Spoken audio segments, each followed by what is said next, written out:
오늘 저에게 허락하신 하나님의 말씀 보시도록 하시겠습니다.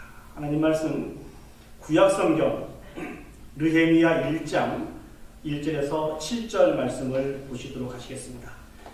느헤미야 1장 1절에서 7절 말씀입니다. 제가 가져온 성경은 구약성경 727면에 있습니다. 느헤미야 1장 1절에서 7절 말씀을 제가 봉독해 드리도록 하겠습니다. 하갈의 아들 느헤미야의 말이라. 아닥사스다 왕 제20년 기슬르월에 내가 수상궁에 있는데 내 형제 가운데 하나인 하나니가 두어 사람과 함께 유다에서 내게 이르렀기로 내가 그 사로잡힘을 면하고 남아있는 유다와 예루살렘 사람들의 형편을 부른즉 그들이 내게 이르되 사로잡힘을 면하고 남아있는 자들이 그 지방 거기에서 큰 환난을 당하고 능력을 받으며 예루살렘 성은 허물어지고 성문들은 불탔다 하는지라. 내가 이 말을 듣고 앉아서 울고 수일 동안 슬퍼하며 하늘의 하나님 앞에 금식하며 기도하여 이르되 하늘의 하나님 여호와 크고 두려우신 하나님이여 주를 사랑하고 주의 계명을 지키는 자에게 언약을 지키시며 긍휼을 베푸시는 주여 간구하나이다. 이제 종이 주의 종들인 이스라엘 자손을 위하여 주야로 기도하오며 우리 이스라엘 자손이 주께 범죄한 죄들을 자복하오니 주는 귀를 기울이시며 눈을 여시사 종의 기도를 들으시옵소서. 나와 내 아버지의 집이 범죄하여 주를 향하여 크게 악을 행하여 주께서 주의 종 모세에게 명령하신 계명과 율례와 규례를 지키지 아니하였나이다. 아멘. 하나님의 은혜와 사랑 속에서 2021년도가 이제 밝았습니다. 그리고 저희들은 한 주간 생활을 잘 감당하였습니다. 여러분, 이 한 주간 생활 동안에 어떻습니까? 많은 부분들을 계획하고 목표했던 일들을 잘 감당하셨는지요? 아니면 작심삼일하여서 몇 번 또 실패하고 좌절을 맛보셨는지요? 어떠한 자매님이 새해를 맞이하여서 목사님을 찾아와서 상담을 했다고 합니다. 목사님, 저에게는 새해를 맞이하여서 어떤 뚜렷한 목표를 세우는 것이 큰 의미가 없는 것 같습니다. 왜 그렇게 생각하십니까? 그랬더니 그 자매님이 저는 의지가 너무 약해서 저에게는 작심삼일이란 말이 딱 맞는 것 같습니다. 어차피 3일도 못 돼서 그 의지가 꺾이고 그 목표를 이루지 못할 바에야 아예 계획을 세우지 않는 것이 훨씬 나은 것 같습니다. 홍금희 목사님께서 생각을 하시다가 아주 오래된 소쿠리 하나를 이 자매님에게 전달을 했습니다. 이 소쿠리에 물을 좀 담아 오십시오. 그래서 이 자매님은 순종하는 마음으로 그 소쿠리를 가지고 물을 담기 위해서 여러 번 반복해서 시도했지만 역시 물을 담을 수가 없었습니다. 그래서 목사님이 와서 목사님, 제가 여러 번 시도를 했지만 물을 담을 수가 없었습니다. 그때 목사님께서 말씀을 해 주시대요. 그 소쿠리를 통하여서 물을 담을 수는 없었지만 여러 번 반복해서 시도한 그 결과 오랫동안 묻어있던 그 먼지는 깨끗하게 청소할 수 있었다. 물론 우리가 의지가 약해서 우리가 세우는 목표를 향해서 끝까지 전진할 수는 없겠지만 그럼에도 불구하고 시도하지 않는 것보다도 새로운 목표를 세우고 주님이 주신 그 도움과 능력을 통하여서 이 일들을 감당할 때 하나님께서 그 나름대로 풍성한 열매를 맺게 해 주신다는 것입니다. 여러분은 2021년 한 해를 맞이하여서 어떠한 목표를 세우셨습니까? 한 주 동안 감당을 하셨습니다만 얼마나 잘 감당을 하였습니까? 한번 우리 자신을 되돌아보시고 우리의 도움이 되신 하나님 앞에 도움을 간구할 수 있는 저와 여러분이 되었으면 좋겠습니다. 우리 장로님께서도 기도하시면서 말씀을 해 주셨습니다만 2021년 저희 교회 표를 예수 그리스도 안에서 흥왕하게 하소서라고 이렇게 정했습니다. 저는 간절히 소망합니다. 2021년 우리 워싱턴 제일장로교회 온 성도들의 가정과 교회 가운데 정말 예수 그리스도로 말미암아 흥왕된 영적인 부흥이 나타나게 되어서 주께 돌아와 주님과 더욱더 친밀해져가는 이런 놀라운 역사가 있었으면 좋겠습니다. 이런 놀라운 역사가 우리 삶 가운데 맺혀져서 온전한 영광 올려드리기를 간절히 축복합니다. 아멘. 아멘. 예. 자, 그러기 위해서는 우리가 어떻게 살아야 될까요? 저는 지난주에 첫 번째 시간으로 여러분에게 삭개오의 인생을 묵상하면서 그렇게 말씀을 드렸습니다. 우리의 인생이 세상에서 하나님에게로, 세상에서 예수 그리스도에게로 인생의 목표가 바뀌어야 된다고 말씀을 드렸습니다. 왜 그렇습니까? 우리는 예수 그리스도 한 분만으로 만족하며 살아갈 수 있도록 그렇게 창조된 그런 피조물이기 때문에 그렇습니다. 그렇기 때문에 우리는 우리의 인생 목표가 세상에서 예수 그리스도로 바뀌어야 됩니다. 오늘은 두 번째 시간입니다. 예수 그리스도와 더욱더 친밀한 그런 삶을 살아가기 위해서 우리에게 정말 필요한 것은 주님의 마음을 우리가 소유해야 됩니다. 그래서 오늘 본문의 말씀의 제목을 이렇게 정했습니다. 주님의 마음을 품게 하소서. 우리 한번 오늘의 말씀의 제목을 같이 한번 이야기 한번 해보도록 하겠습니다. 시작. 주님의 마음을 품게 하소서. 예, 주님의 마음을 품게 하소서. 주님의 마음을 우리가 품게 될 때 더욱더 예수 그리스도와 친밀해질 수 있다는 것입니다. 그렇다고 한다면 주님의 마음을 품기 위해서는 우리가 어떻게 해야 할까요? 오늘 본문의 말씀을 묵상하면서 여러분들과 같이 은혜를 나누기를 원합니다. 특별히 저는 오늘부터 구약 성경 중에 느헤미야서를 가지고 몇 주간 여러분들과 같이 말씀을 나누기를 원합니다. 이 느헤미야는 13장까지 되어 있는데요. 1장에서 7장까지는 무너진 성벽을 재건하는 데 초점이 맞춰져 있습니다. 그리고 8장부터 13장까지는 영적인 회복을 이루는 데 초점이 맞춰져 있습니다. 그러나 느헤미야 1장에서부터 13장까지 전체 이 성경을 한마디 문장으로 요약을 한다고 하면 이렇게 정리할 수 있습니다. 하나님을 잃어버리는 황폐한 시대 속에서 능력의 실체가 되시는 하나님을 붙잡는 위기입니다. 하나님을 잊어버리는 황폐한 시대 속에서 능력의 실체가 되시는 하나님을 붙잡는 이스라엘 백성. 하나님을 잊어버리는 황폐한 시대 속에서 능력의 실체가 되시는 하나님을 붙잡는 우리의 모습에 대해서 이 느헤미야는 기록되어 있습니다. 그런 의미에서 이 말씀을 오늘을 살아가는 우리들에게 매우 귀한 도전의 말씀이 될 것입니다. 특별히 오늘 본문은 느헤미야 1장 1절에서 7절 말씀입니다. 오늘 성경을 보시면 수상국에 있는 느헤미야에게 느헤미야의 친형제로 알려진 하나니가 느헤미야를 찾아오게 됩니다.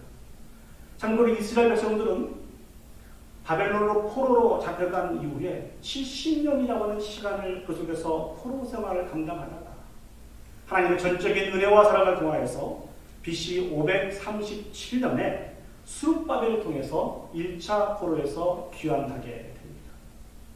그리고 2차는 BC 458년에 우리가 너무나 잘 알고 있는 에스라를 통하여서 2차 귀환을 하게 됩니다.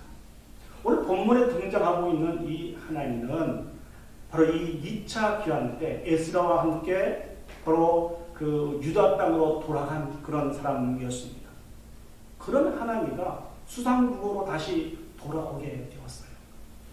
많은 학자들은 이 하나님은 왜 수상국으로 돌아왔을까 하는 이 부분들에 대해서 주석을 하기를 나중에 하나님을 통해서 유다에 대한 형편을 듣게 되겠습니다만 유다의 형편이 너무 힘들고 어려웠습니다.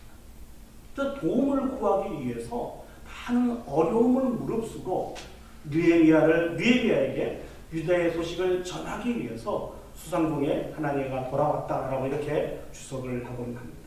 아무튼 수상궁에 돌아오는 하나니를 통해서 들은 유다의 소식은 절망 그 자체였습니다. 예루살렘 성은 다 무너지게 되었고 예루살렘 성문은 다 불타게 되었습니다. 그리고 포로에서 귀환한 자들은 그 지방에서 큰 환난을 당하고 능력을 받게 되었습니다. 유다 땅을 재건하겠다고 하는 굳은 마음을 가지고 모든 것을 다 포기하고 유다 땅으로 돌아갔지만은 그 땅에는 많은 대적들이 있었습니다. 그 대적으로 말미암아 능력을 받고 많은 환난 가운데 그 사람들이 처하게 되었다는 것이죠. 이 소식을 느헤미야가 듣게 됩니다. 이 소식을 듣고 느헤미야가 크게 두 가지 반응을 하게 됩니다. 그 두 가지 반응을 묵상하면서 정말 하나님께서 우리에게 소유하시기를 원하시는 주님의 마음이 어떤 마음인지 묵상하며 같이 은혜를 나누기를 원합니다. 첫 번째 우리가 생각해 보기를 원하는 것은 주님께서 우리를 통하여서 품게 하기를 원하시는 주님의 마음은 긍휼의 마음, 긍휼의 마음, 불쌍히 여기는 마음이라는 것입니다. 느헤미야가 하나님을 통해서 유다의 소식을 듣게 됩니다. 첫 번째 반응이 4절 말씀에 나와 있죠. 4절 말씀을 한번 보시겠습니다. 제가 읽어보도록 하겠습니다. 내가 이 말을 듣고 앉아서 울고 수일 동안 슬퍼하며, 이렇게 기록이 되어 있습니다. 그 조국에 대한 안타까운 현실 앞에 이 느헤미야는 슬프고 안타까운 마음을 가질 수밖에 없었습니다. 이 마음이 긍휼의 마음이라고 성경은 표현하고 있습니다. 다시 한번 유다의 모습을 한번 생각을 해보시죠. 유다의 성경은 다 무너졌다고 기록하고 있습니다. 성문은 다 불탔다고 그렇게 기록이 되어 있습니다. 유다의 재건을 위해서 포로에서 귀환하여서 갔지만 그 사람들은 큰 능력을 받고 큰 환난을 받게 되었다는 것입니다. 역사학자 요세푸스에 의하면 시체가 거리에 즐비했다라고 그렇게 기록을 하고 있습니다. 이런 느헤미야가 가졌던 마음은 긍휼의 마음입니다. 느헤미야는 조국에 대한 그 마음이 정말 특심이었습니다. 오늘 성경을 다시 보실 때 하나냐가 수상국으로 왔을 때 느헤미야가 하나냐에 대해서 형편을 모른즉이라고 이렇게 표현되어 있는데요. 형편을 모른즉이라고 하는 이 말을 원어에서 한번 이렇게 그 풀이를 해 보면요, 구걸하다, 간청하다라고 하는 그런 마음입니다. 그냥 일반 안부를 묻듯이 유다 땅은 어때? 이렇게 물어보는 것이 아니고 아주 구걸하는 마음으로, 간청하는 마음으로, 간절한 마음으로, 애가 달린 그런 마음으로 유다의 형편을 물어보게 되었다는 것입니다. 유다가 어때? 어떻게 됐어? 포로에서 귀환한 사람들은 유다의 재건을 위해서 힘을 잘 쓰고 있어? 일은 잘 진행되고 있어? 정말 잘 되어야 될 텐데. 이런 마음을 가지고 물어보는 그 말씀이 바로 형편을 물은즉이라고 하는 말씀입니다. 오늘 느헤미야가 표현한 이 긍휼의 마음, 불쌍히 여기는 이 마음은 사랑하는 여러분, 주님의 마음입니다. 예수님께서도 그 공생에서 사역을 감당하시던 중에 만난 사람들이 큰 슬픔 가운데 빠져있는 모습을 보고 크게 민망히 여기시는, 불쌍히 여기시는 모습을 우리는 성경을 통해서 찾아볼 수 있습니다. 성경 몇 구절 한번 찾아볼까요? 마가복음 6장 34절 말씀을 보시면 제가 읽어보겠습니다. 이렇게 기록이 되어 있습니다. 마가복음 6장 34절 말씀입니다. 예수께서 나오사 큰 무리를 보시고 그 목자 없는 양 같음으로 인하여 불쌍히 여기사 여러 가지로 가르치시더라. 또 마가복음 8장 2절 말씀을 보시면 내가 무리를 불쌍히 여기노라. 그들이 나와 함께 있은지 이미 사흘이 지났으나 먹을 것이 없도다. 마태복음 한번 찾아볼까요? 마태복음 9장 35절에서 36절 말씀을 보시면 예수님의 모든 사역을 요약해서 정리해 놓은 말씀이 있습니다. 마태복음 9장 34절에서 36절 말씀인데요. 제가 천천히 읽어보겠습니다. 예수께서 모든 도시와 마을에 두루 다니사 그들을 그 땅에서 가르치시며 천국 복음을 전파하시며 모든 병과 모든 약한 것을 고치시니라. 무리를 보시고 불쌍히 여기시니 무리를 보시고 불쌍히 여기시니 이는 그들이 목자 없는 양과 같이 고생하여 기진함이니라. 예수 그리스도께서도 그 사역을 감당하시면서 많은 이 세상에 있는 많은 힘들고 어려움을 짊어지고 살아가고 있는 그 백성들을 바라보시면서 불쌍히 여기는 마음을 가졌습니다. 이 마음은 주님께서 오늘날 저와 여러분들에게 소유하기를 원하시는 마음입니다. 그런데 요즘 세상은 점점 자기 중심적으로 변해가고 매우 이기적으로 변해가고 있는 세상이 요즘 세상인 것 같습니다. 타인의 아픔, 교회의 아픔, 공동체의 아픔에 대해서 전혀 무뎌져 있고 오로지 자신의 번영과 안녕에만 관심을 갖고 있는 그런 시대가 오늘 이 시대가 아닌가 생각을 해봅니다. 이런 현상들은 하나님이 우리에게 주신 마음이 아닙니다. 죄로 말미암아 우리의 마음이 강팍해져서 나타나는 현상입니다. 저는 이 설교를 준비하면서 지난 한 주간 동안 매우 마음이 힘들었습니다.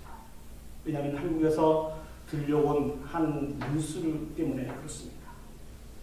여러분도 아마 아시는 분도 계실 텐데요. 정인이라고 하는 16개월 된 아이가 입양이 되었는데 그 양부모의 가정 폭력으로 인해서 죽음을 맞이하게 되었습니다. 이게 더욱더 안타까운 것은 그 양부모가 목사님들의 자녀들이었습니다.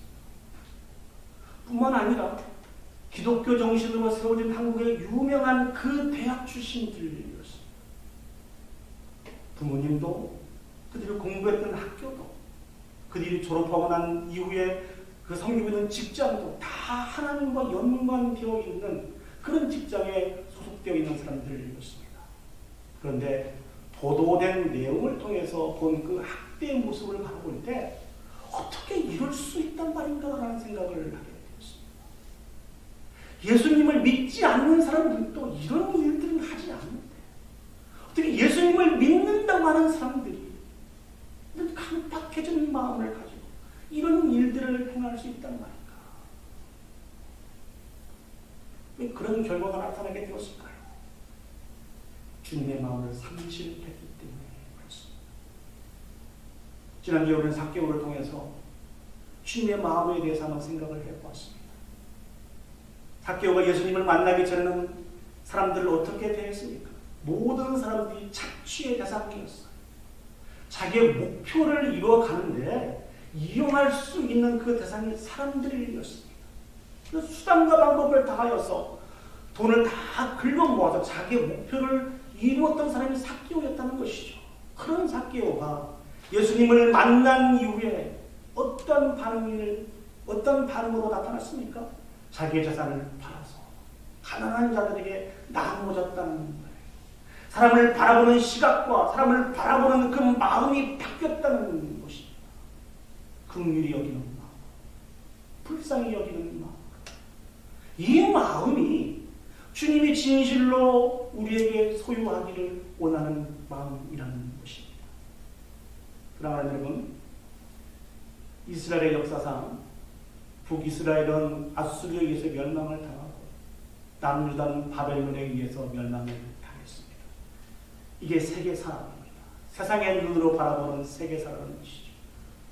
그런데 성경은 전혀 다른 이야기를 하고 있습니다. 북이스라엘을 멸망시키시고 남유다를 멸망시키신 것은 하나님이시라는 것입니다. 아수르를 바벨론을 하나님의 심판의 칼로 사용하셔서 북이스라엘을 남유다를 멸망시키셨다는 것입니다. 그 이유는 무엇일까요?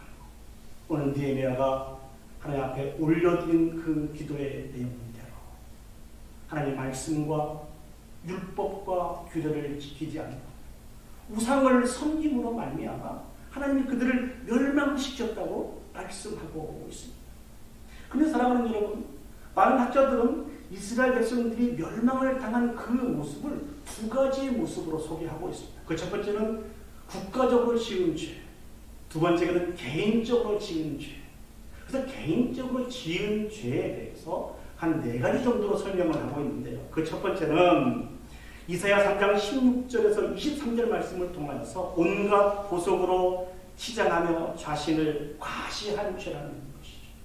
가난한 자들을 돌보고 섬겨야 되는데 그 수준에 이르지 못하고 오직 모든 일에 자신에게 집중되어 있어서 온갖 보석으로 자신을 치장하고 자신을 과시했던 그 개인적인 죄로 말미암아 멸망을 당했다는 것입니다. 두 번째는 힘과 세력을 가진 자들은 돌로 지은 큰 집을 마련하기 위해서 온갖 수단과 방법을 다 했던 이런 모습. 보기 좋은 또 포도원을 구입해서 자기의 포도원으로 삼으면서 그 속에서 만족을 누리려고 했던 이런 죄악들. 뿐만 아니라 저울에 추를 속여서 가난한 자들을 괴롭게 하며 자기 자신의 유익을 추구했던 이런 죄악들. 공정하게 재판을 했던 재판관들은 돈에 눈이 멀어서 돈에 마음을 뺏겨서 그 돈을 따라서 불공정하게 재판했던 그 재판장들의 그 모습을 통하여서 이들의 죄악으로 말미암아 내가 남유다와 북이스라엘을 멸망시키노라고 하나님께서 성경에 분명하게 말씀을 해주고 계십니다. 사랑하는 여러분, 우리는 또다시 반복해서 하나님의 심판 가운데 거할 수 없습니다. 그러기 위해서는 우리 마음 가운데 주님의 마음이 회복이 되어야 합니다. 그럼 어떻게 할 때 주님의 마음이 우리 마음 가운데 회복이 될 수 있을까요? 그것은 오늘 성경을 통해서 한 두 가지 정도 힌트를 얻을 수가 있습니다. 그 첫 번째는요, 앞선 세대를 통하여서 신앙의 역사를 전수받아야 된다는 것입니다. 이게 무슨 말씀인 겁니까? 사랑하는 여러분, 오늘 느헤미야는 유대에서 포로로 잡혀와서 바벨론에 끌려왔던 사람이에요. 다시 말씀드리면 이 느헤미야는 바벨론에서 태어나서 바벨론의 교육을 받고 여기까지 성장한 엄밀한 의미에서 포로 2세라는 것이죠. 아마 제가 짐작해 볼 때 이 느헤미야는 한 번도 유다 땅을 방문해 본 적이 없었던 것 같아요. 근데 그럼에도 불구하고 어떻게 느헤미야의 마음속에 조국에 대한 그 마음이 특심일 수 있을까요? 그렇지 않습니까? 우리 많은 이민 1세들이 2세들을 향해서 가지고 있는 걱정이 무엇입니까? 자신의 정체성을 망각하면 안 되는데, 자신의 정체성을 망각하면 안 되는데, 이게 우리의 큰 고민거리 아닙니까? 느헤미야도 똑같았다는 것입니다. 근데 포로 2세인 이 느헤미야는 좀 달랐습니다. 조국의 아픔이 자신의 아픔이었습니다. 이 일들에 얼마나 마음을 쏟아 부은지 모릅니다. 그뿐만이 아니라 그의 친동생이라고 불려진 그 하나니도 마찬가지입니다. 사랑하는 여러분, 나중에 우리가 성경을 보면서 찾아볼 수 있겠습니다만 포로 생활하고 있는 그 모든 부분들을 다 포기하고 고향으로 돌아간다고 하는 이 일들은 보통 용기가 필요한 것이 아닙니다. 왜냐하면 이루었던 그 모든 부분들을 다 포기해야 되고요. 고국으로 돌아가서 할 일은 뻔하거든요. 온갖 희생을 감수해서 유다를 재건해야 하기 때문에 모든 부분들을 희생해야만 감당할 수 있는 일들이 포로에서 귀환하여서 고국으로 돌아가는 일이라는 것이죠. 어떻게 느헤미야가, 어떻게 하나님가 그런 상황 속에서도 조국에 대한 이 긍휼한 마음을 가질 수 있었을까요? 그것은 1세대들을 통하여서 교육을 받았기 때문에 그렇습니다. 짐작하건대 느헤미야의 아버지와 하나니아의 아버지를 통해서 교육을 받았든지 아니면 1세대의 또 다른 어떤 선생님을 통하여서 이 부분에 대해서 교육을 받았기 때문에 이 국민의 마음을 소유할 수 있었습니다.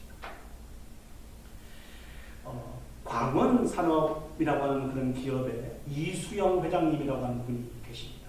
이분이 한 84 정도 되시는 분이신데요.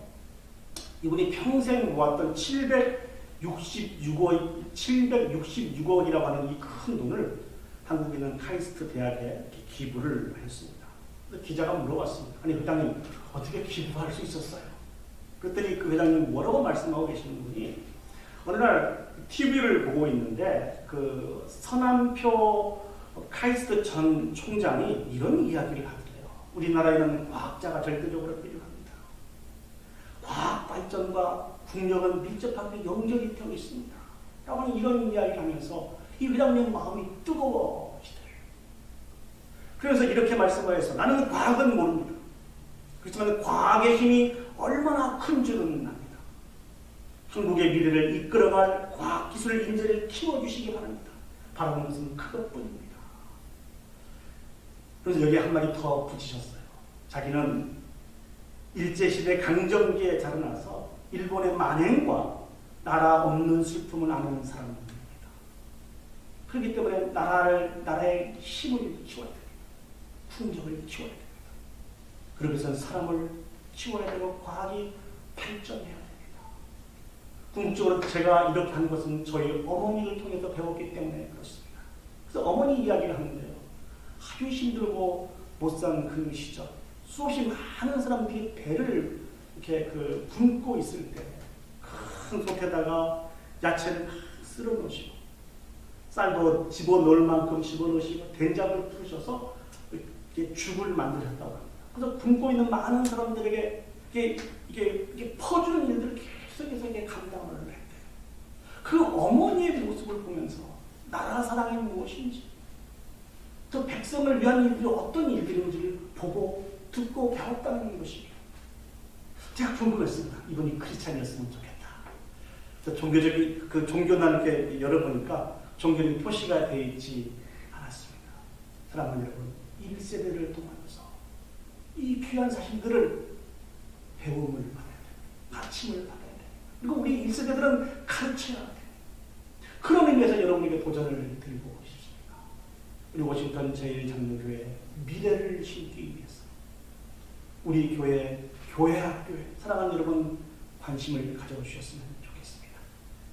이 귀하고 아름다운 신앙생활이 우리에 대해서 끝이 나지 않고 계속해서 대를 이어서 우리의 자자손손까지 이어져야 되지 않겠습니까? 그러기 위해서는 교회 학교가 살아나야 됩니다. 그리고 이 세대를 믿음으로 양육해야 합니다. 그러할 때 그 이 세대를 통해서 죽어가는 많은 영혼들이 주께 돌아와 한 마음으로 한 뜻이 되어서 감사와 찬양과 영광을 하나님께 올려드리게 되는 것입니다.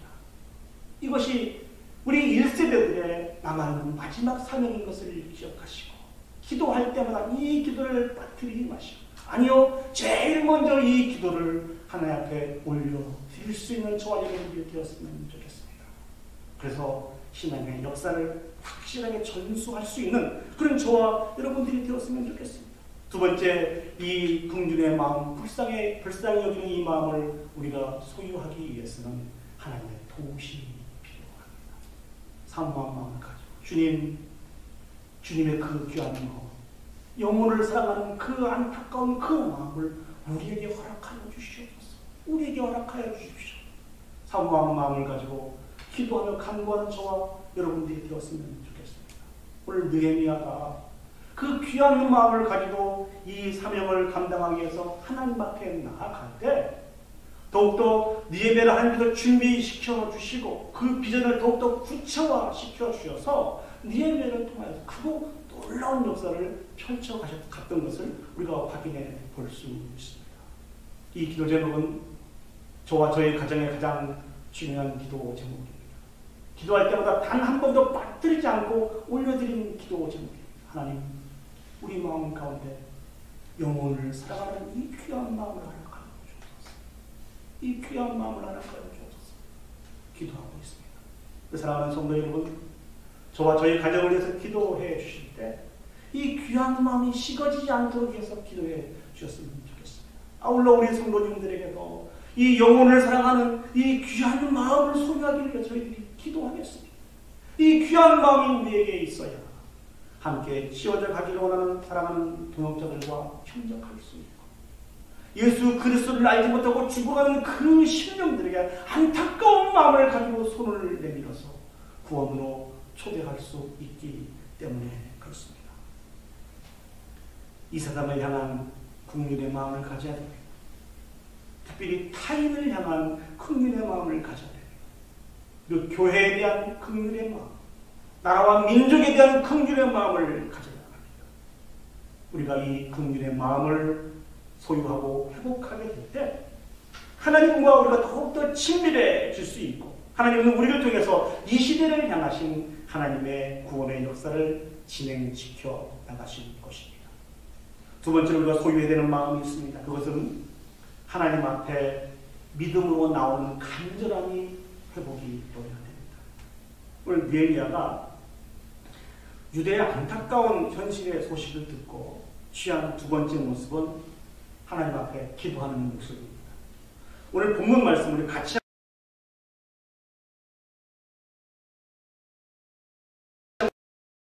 5절 말씀을 우리 같이 한번 읽어보도록 하겠습니다. 시작. 내가 이 말을 듣고 앉아서 울고 수일 동안 슬퍼하며 하늘의 하나님 앞에 금식하며 기도하여 이르되 하늘의 하나님 여호와 크고 두려우신 하나님이여 주를 사랑하고 주의 계명을 지키는 자에게 언약을 지키시며 긍휼을 베푸시는 주여 간구하나이다. 간구하나이다. 느헤미야는 조국의 안타까운 소식을 듣고 이 문제를 가지고 하나님 앞에 나아갔습니다. 사랑하는 여러분, 이 시대의 이 느헤미야는요, 세계 최대 강국인 페르시아의 또 왕의 제일 측근에 있었던 고위급 관리였습니다. 그렇기 때문에 느헤미야는 자기에게 생긴 이 문제를 가지고 자기 나름대로 풀 수도 있었을 것입니다. 자기 자신이 가지고 있는 권력이나 인맥을 통해서 얼마든지 이 문제를 풀어보려고 그렇게 시도할 수 있었을 것이란 말입니다. 그런데 느헤미야는 그렇게 하지 않았습니다. 이 중요한 이 큰 문제를 가지고 하나님 앞에 나아갔습니다. 왜 그렇습니까? 모든 문제 해결책은 하나님께 있기 때문에 그렇습니다. 여러분들도 이 시대를 살아가면서 여러분들이 생각하실 때 절대절명의 위기라고 하는 그런 순간들을 많이 맞이하셨을 것입니다. 그리고 앞으로도 맞이하게 될 것입니다. 그때 여러분은 가장 먼저 무엇을 하십니까? 첫 번째 여러분에게 이 문제를 해결하기 위해서 하시는 일은 어떤 일입니까? 우리도 느헤미야처럼 행할 수 있기를 소망합니다. 그런데 저는 오늘 본문의 말씀을 보면서 더 놀라운 사실들을 알게 됐어요. 조국에 대한 그 안타까운 소식을 듣고 이 느헤미야가 하나님 앞에 나가서 기도를 하거든요. 느헤미야가 어떻게 기도를 해야 됐을까요? 저 같으면 그렇게 기도했을 것 같아요. 하나님, 무너졌던 예루살렘 성벽 뒤에 다 세워지게 도와주십시오. 불탔던 성문들이 다 세워지게 해주시고 이스라엘을 다시 한번 재건하기 위해서 모든 것을 감수하고 포로에서 귀환한 그 자들을 통하여서 이 일들이 진행이 되며 모든 대적들이 다 물러가게 해주십시오. 이렇게 기도를 했을 것 같아요. 근데 느헤미야는 그렇게 기도하지 않았습니다. 느헤미야가 어떻게 기도했습니까? 6절과 7절 말씀을 제가 한번 읽어보겠습니다. 이제 종이 주의 종들인 이스라엘 자손을 위하여 주야로 기도하오니 우리 이스라엘 자손이 주께 범죄한 죄들을 자복하오니 주는 귀를 기울이시며 눈을 여시사 종의 기도를 들으시옵소서. 나와 내 아버지의 집이 범죄하여 주를 향하여 크게 악을 행하여 주께서 주의 종 모세에게 명령하신 계명과 율례와 규례를 지키지 아니하였나이다. 하나님과 유다와의 관계로 연결을 짓고 있습니다. 이게 처절하게 멸망을 당하고 포로로 잡혀들어가고 그 땅이 황폐하게 되어진 그 일들은 이스라엘 백성들이 그들의 조상들이 하나님께 범죄한 것이오니 이 죄를 내가 지금 회개하오니 하나님 용서하여 주시옵소서 하면서 회개의 기도를 올려드리고 있습니다. 지금 느헤미야가 제대로 진단하는 것일까요? 제대로 처방하고 있나요? 예, 제대로 진단하고 제대로 처방하고 있습니다. 서두에도 말씀을 드렸습니다. 세계사의 눈으로 볼 때는 아수르의 세력이 강해지고 바벨론의 세력이 강화해져서 그들을 통하여서 북이스라엘이 멸망을 당하고 남유다가 멸망을 당한 것으로 되어 있지만 성경은 그렇게 말씀하고 있지 않다는 거예요. 하나님이 그들을 사용하셔서 북이스라엘을 멸망시키시고 남유다를 멸망시키는 것이라고 말씀해주고 있습니다. 그 이유는 무엇 때문인데요? 오늘 니네가 기도했던 것처럼 계명과 율례와 규례를 지키지 아니하고 우상을 섬겼기 때문에 그렇게 됐다는 것이에요. 사랑하는 여러분, 우리도 마찬가지입니다. 우리가 만나는 모든 문제를 가지고 하나님 앞에서 바로 진단하고 바로 처방을 해야 합니다. 특별히 내가 만난 이 문제가 나의 죄와 나의 허물 때문이라고 하나님이 그런 마음을 우리에게 주시거든요. 철저하게 하나님 앞에 회개해야 됩니다. 그 하나님의 도우심을 간구해야 됩니다. 물론 우리가 만난 모든 문제가 우리의 죄와 우리의 허물 때문이다 그렇게 말씀드릴 수는 없습니다. 대부분 여기에 많이 속해 있는 것 같습니다. 그러나 분명하게 제가 이 자리에서 반복해서 여러분에게 말씀을 드리는 것은 우리가 만난 어떤 문제라 할지라도 설령 우리의 죄와 허물로 말미암아 찾아온 그 문제라 할지라도 모든 문제를 해결하실 수 있는 능력을 가지고 계신 분은 하나님이시라는 것입니다. 믿습니까? 이것이 우리의 믿음입니다. 그렇게 우리는 하나님 앞에 가지고 나와요. 그리고 하나님 앞에서 제대로 이 부분들을 진단을 해야 됩니다. 그리고 하나님을 통해서 바른 처방전을 받아야 된다는 것입니다. 제가 아는 한 장로님이 계세요. 이 장로님은 돈이 많으신 것도 아니고 명예가 높으신 분도 아니신데요. 철저하게 하나님 중심으로 살아가셨던 장로님이십니다. 그 집에 신방을 가면 늘 제 손을 이끌고 가는 곳이 있습니다. 그것은 장로님에게 지하실에 기도처를 만들어 놨습니다. 그 장로님은 그런 말씀을 하세요. 큰 일이든 작은 일이든 목사님, 제가 이것에서 딱 엎드려서 하나님 앞에 기도합니다. 우리 집에 있는 모든 문제는 다 여기서 해결이 됐습니다. 여기서 해결이 됐습니다. 어떤 목사님께서 설교를 하시는데 그 설교 말씀을 들으면 제 마음속 깊이 박혀있는 그런 부분이 있습니다. 우리가 올려드리는 눈물의 방향을 따라서 하나님의 역사가 흘러간다는 것입니다. 다시 한번요. 우리가 올려드리는 눈물의 방향을 따라서 하나님의 역사가 흘러간다는 것입니다. 사랑하는 여러분, 2020년도 코로나 바이러스로 인해서 참 힘들게 우리가 작년 한 해를 보냈습니다. 2021년도는 어떻게 될까요? 2021년도 우리 교회는 어떻게 될까요? 우리 조국 대한민국과 우리가 살고 있는 이 미국 땅은 어떻게 될까요? 그 방향성은 우리가 눈물을 흘리며 기도하며 간구하는 것에 달려졌다는 것입니다. 우리가 가정을 위해서 눈물을 흘리며 기도하며 간구할 때 하나님의 온전한 치유와 회복의 역사를 일으켜 주십니다. 우리가 교회를 위해서 눈물을 흘리며 기도하며 간구하며 간절한 마음을 가지고 헌신할 때 하나님께서 놀랍게 역사하시고 치유하시고 회복시켜 주실 것이라는 것입니다.